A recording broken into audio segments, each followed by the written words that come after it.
Have you ever realized کہ society میں ہمیں ایک بات سننے کو ملتی ہے کہ قرآن پاک پڑھا کرو، بہت امپورٹنٹ ہے، اسلام کو فالو کرو وغیرہ وغیرہ، اور ہوتا یہ ہے کہ بہت بار ہم ایز اے ریسپیکٹ ہم اس بات کو ایکسیپٹ بھی کرتے ہیں، سبھی لوگوں کو سنتے بھی ہیں، لیکن ایک ٹائم ایسا آتا ہے کہ deep inside in our heart we think کہ بھئی کیوں اتنا ضروری ہے، مطلب قرآن پاک صرف پڑھ لینا، اس کی آیات کو پڑھ لینا وہ بھی تو انف ہے، اس سے بھی تو ثواب ملتا ہے. So why it is important to go in the depth and know the meaning of each word. اس کوسچن کا آنسر بہت اچھے سے پتا چل جائے گا ابھی، پر اس سے پہلے ایک اور سچویشن پہ غور کرتے ہیں. فار ایگزامپل، اگر آپ نے کوئی کمپیوٹر یا کوئی بھی ایسا گیجٹ جو نیو ہے بالکل وہ پرچیز کیا ہے اور آپ کو وہ یوز کرنا نہیں آتا، مطلب آپ کو تھوڑا بہت تو یوز کرنا آتا ہے لیکن آپ اسے اچھے سے یوٹیلائز کر کے اپنے فائدے کے لیے کیسے یوز کر سکتے ہیں وہ آپ کو آئیڈیا نہیں ہے. اور آپ کی اس پرابلم کو سالو کرنے کے لیے کیا ہوتا ہے کہ وہ جو کمپنی ہے یا جو مینوفیکچررز ہیں وہ آپ کو ایک پمفلٹ دیتے ہیں، مطلب اس میں ساری ڈیٹیلز ہوتی ہیں کہ آپ نے اسے کیسے آن کرنا ہے، اسے کیسے فردر پروسیڈ کرنا ہے، اس کے کیا کیا فیچرز ہیں، آپ کیسے اسے یوز کر سکتے ہو، اور یہ سب کچھ اس وجہ سے تاکہ آپ اسے خراب نہ کر دیں اور وہ آپ کو نقصان نہ پہنچا دے. کیونکہ اگر آپ اپنی مرضی سے اسے یوز کرنے بیٹھ گئے تو یا تو آپ ایٹ دی اینڈ اسے خراب کر بیٹھیں گے یا پھر آپ خود فرسٹریٹ ہو کے بیٹھ جائیں گے کہ بھئی اسے یوز کیسے کرنا ہے، اس کا کرنا کیا ہے میں نے. Am I right؟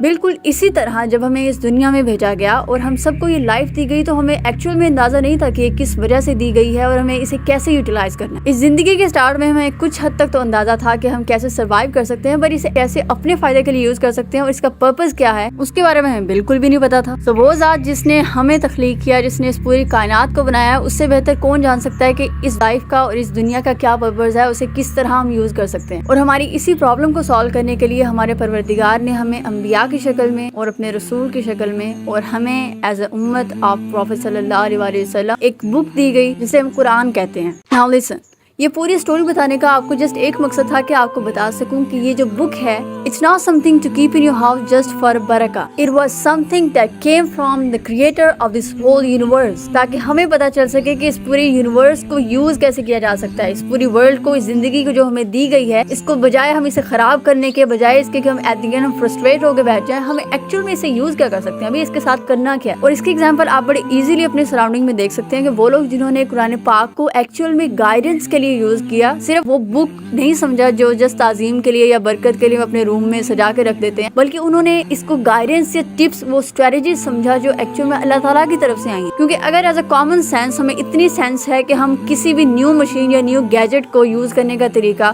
اس کے پمفلیٹ یا وہ جو بکلیٹ ہمیں ملتی ہے جس کے اوپر ساری گائیڈنس لکھی ہوتی ہے، اس کو دیکھ کر ہم سارا کچھ امپلیمنٹ کر سکتے ہیں اس مشین کو بہتر یوز کرنے کے لیے، تو ہماری پوری لائف کا سوال ہے why we not using it. ہمیں اتنی سینس ہے پر ہم اس بات کو سمجھنا ہی نہیں چاہ رہے. ہمارے باپ دادا، ہمارے انسیسٹر سے جو بات چلتی آ رہی ہے، بس we are okay with that کہ بھئی اس کو ایک بار پڑھ لو، تلاوت کر لو، ثواب مل گیا، دیٹس اٹ. اس کے علاوہ اس کا کوئی کام ہی نہیں ہے. آپ پوری ہسٹری اٹھا کر دیکھ لیں، جتنی امتیں ہم سے پہلے گزر چکی ہیں، مے بی ان سبھی پہ قرآن پاک یا سبھی پہ کتابیں نازل نہیں ہوئی سوائے کچھ کے، لیکن انبیاء کرام یا رسول کے ذریعے بھی لائف کا ایک پرپز، ایک اسٹریٹجی، ایک پورے کا پورا پروسیس لوگوں تک پہنچا دیا گیا تاکہ لوگ اس سے فائدہ اٹھا کر اور اس کریٹر کے اکارڈنگ، اس کریٹر کے احکامات کے اکارڈنگ اپنی لائف گزاریں تاکہ انہیں وہ پریشانی نہ ہو. But on the other hand we as the most advanced so called generation, جسے موبائل کیسے یوز کرنا ہے وہ تو وہ سیکھ سکتے ہیں، لیکن اپنی لائف کو کس طرح یوز کرنا ہے وہ ہمیں سیکھنے سے کوئی غرض نہیں ہے. ہم جہاں ایک چھوٹی سے چھوٹی چیز کو بھی اپنے فائدے کے لیے یوز کرنا چاہتے ہیں، وہاں ہم اپنی لائف کے لیے جو اس قرآن پاک میں ایکچوئل الفاظ لکھے ہوئے ہیں، جو رولز ہمارے لیے بتائے گئے ہیں، اس کو پڑھ کے امپلیمنٹ کرنے کے بجائے ہم اپنی لائف کی پرابلمس کو سالو کرنے کے لیے موٹیویشنل اسپیکرز کی طرف جاتے ہیں، ہم ان کو سالو کرنے کے لیے لوگوں کی طرف جاتے ہیں تاکہ وہ ہمیں کچھ ایڈوائز کر سکیں. ہمیں تو نہیں بھائی لائف کا پتہ، حالانکہ